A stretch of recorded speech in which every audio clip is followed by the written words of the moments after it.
বন্ধুরা, কেমন আছো তোমরা? আশা করি খুব ভালো আছো। আমি গত ভিডিওতে কথা বলছিলাম বাংলাদেশের প্রেক্ষাপটে একজন পুরুষ মানুষ আসলে কত বছর বয়সে সফল হয়। যদি এই সম্পর্কে ভিডিও দেখতে আগ্রহী হয়ে থাকেন, তাহলে আপনি আই বাটনে ক্লিক করে আমার সেই ভিডিওটি দেখে আসতে পারেন। আর আজকে যে বিষয় নিয়ে কথা বলবো সেটা হচ্ছে, আমরা এই বছরের শুরুতে নিজেরা নিজেদেরকে যে প্রমিস করেছিলাম যে এই বছর শেষে আমরা নিজেকে এই জায়গায় দেখতে চাই, বা 6 মাস পর বা 1 বছর পরে আমরা নিজেদের কোথায় দেখতে চাই। বাস্তবে 6 মাস পার হয়ে যাওয়ার পর আমরা কোথায় আছি নিজেরা যদি একটু আমরা পর্যবেক্ষণ করি নিজেদের, তাহলে দেখতে পাবো আসলে বাস্তবতাটা কি। যেমন আমার কথাই ধরেন, আমি চেয়েছিলাম যে এই বছর আমার ওজনটা কমাতে, মানসিক শান্তিটা কিভাবে আরও বাড়ানো যায় সেই বিষয়ে কাজ করতে। কিন্তু দেখা গেল যে আসলে সব কিছু এমনভাবে চলতে থাকে, অনিয়ন্ত্রিতভাবে চলতে থাকে।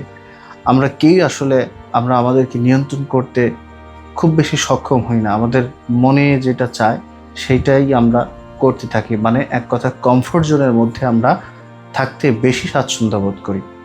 তো আমি কয়েকটি বছরের যে আগামী মাসগুলো রয়েছে সেগুলোতে আমি কিভাবে উন্নতি করতে পারি সেটা নিয়ে একটু কাজ করার চিন্তা করছি। আশা করি আপনারাও সেই চিন্তা থেকে নিজেদেরকে একটু মূলত আপনাদের একটু স্মরণ করিয়ে দেওয়ার জন্য এই ভিডিওটা, এবং সেই সাথে নিজেকে যেন আরও উন্নত করতে পারি সেই জন্য এই ভিডিওটা। তো বন্ধুরা, সবচেয়ে বড় ভুল হয় যে আমরা যেটা চাই সেটাকে যদি একটু লিখিত আকারে নোট, মানে নোটের মাধ্যমে যদি সেটাকে লিপিবদ্ধ করতে পারি, সেই ক্ষেত্রে আমাদের অ্যাটাচমেন্টটা আরও একটু বেড়ে যাবে বলে আমাদের বিশ্বাস, বা আমার বিশ্বাস। তো আপনারা যারা আহ, সামনে ভালো করতে চান, তারা বিষয়গুলোকে একটু নোট ডাউন করুন, ডায়েরিতে লিখুন বা যেটাই করুন। সেইভাবে লিখে আসলে যে ভালোটা আমরা আপনারা করতে চাচ্ছি সেটার সাথে আরও একটু অ্যাটাচড হওয়া দরকার। তাহলে দেখবেন কি, প্রতিদিন ওই বিষয়টা নিয়ে একটু চিন্তা করা দরকার। তাহলে আগামী যে 6 মাস রয়েছে, আমরা আসলে অবশ্যই একসাথে সবাই ভালো করতে পারবো।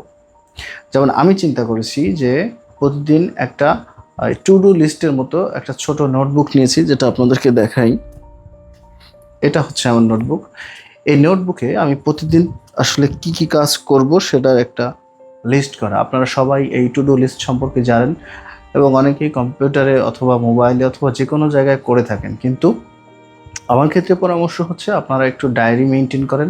ডায়েরিতে লিখলে সেটা ভালো হবে, এবং প্রতিদিন এটাকে কন্টিনিউ করার চেষ্টা করেন। একদিন কোনোটাই না হোক, সামান্য কিছু হোক, অ্যাটলিস্ট ডায়েরিতে লেখা হোক। তো এইভাবে যদি আমরা কন্টিনিউ করতে পারি, যেমন আমার ক্ষেত্রে বলি, আমি স্বাস্থ্য ভালো রাখার জন্য প্রতিদিন এখন থেকে 30 মিনিট শরীরের যে ব্যায়াম, হাঁটাহাঁটি বলেন, অন্য যে কোনো ফিজিক্যাল এক্সারসাইজ বলেন, সেটা আসলে করব। এবং সেই সাথে মেন্টাল হেলথ ভালো রাখার জন্য প্রতিদিন যতটুকু পারি নামাজ আদায় করবো ইনশাল্লাহ। তাহলে দেখা যাবে কি যে আমরা আস্তে আস্তে, মানে নামাজের ক্ষেত্রে একটা কথা আছে যে যতক্ষণ পর্যন্ত তোমার সব কিছু ঠিক না হয়ে যাচ্ছে, তুমি নামাজ পড়ো। নামাজ পড়তেই থাকো, পড়তেই থাকো, পড়তেই থাকো, এবং ধৈর্য ধরো। ধৈর্য ধরলে, নামাজ পড়লে, তোমার সৃষ্টিকর্তার উপর বিশ্বাস রাখলে একদিন না একদিন তুমি সফল হবে। এখানে আমরা প্রত্যেকেই সফল হতে চাই, এবং সেই চেষ্টাই করি, এবং সেইভাবে আমরা পরিশ্রম করে থাকি। কিন্তু মূল বিষয় আমরা আসলে মূল ট্র্যাক যেটা, সেটা থেকে হারিয়ে যাই। এই দুনিয়াতে আসার যে মূল কারণ ছিল, সেই ট্র্যাক থেকে আমরা হারিয়ে যাই। তো আমরা আসলে ট্র্যাকে ফিরে যাওয়ার জন্য, নিজের উপর নিয়ন্ত্রণ আনার জন্য নিজেদেরকে একটা ট্র্যাকিং সিস্টেম চালু করা, এবং সেটা হচ্ছে ছোট নোটবুকে প্রতিদিন কিছু না কিছু লিপিবদ্ধ করা। ইনশাল্লাহ আমি এখন থেকে প্রত্যেক দিন একটি করে ডে দেওয়ার চেষ্টা করবো। যে আমরা যদি 6 মাস হিসাব করি, তো 6 মাসে দেখতে পাবো বন্ধুরা 184 দিন। 184 দিনের একটা ডে প্ল্যান আমি শুরু করে সেটাকে প্রতিদিন আপনাদের কি বলে যে ওই শর্টস ভিডিও আকারে হোক বা যেভাবেই হোক, আমি প্রতিদিন আপলোড করার চেষ্টা করব।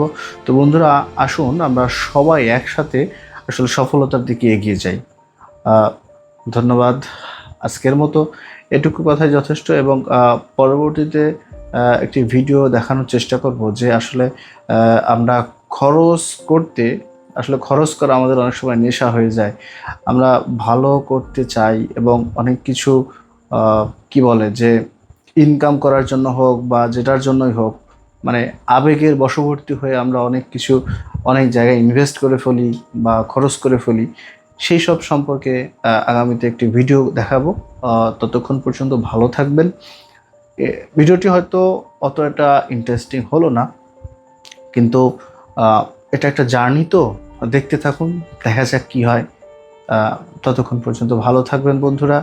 আশা করি পরের ভিডিওতে দেখা হচ্ছে ইনশাল্লাহ। ততক্ষণ পর্যন্ত ভালো থাকবেন। আসসালামু আলাইকুম।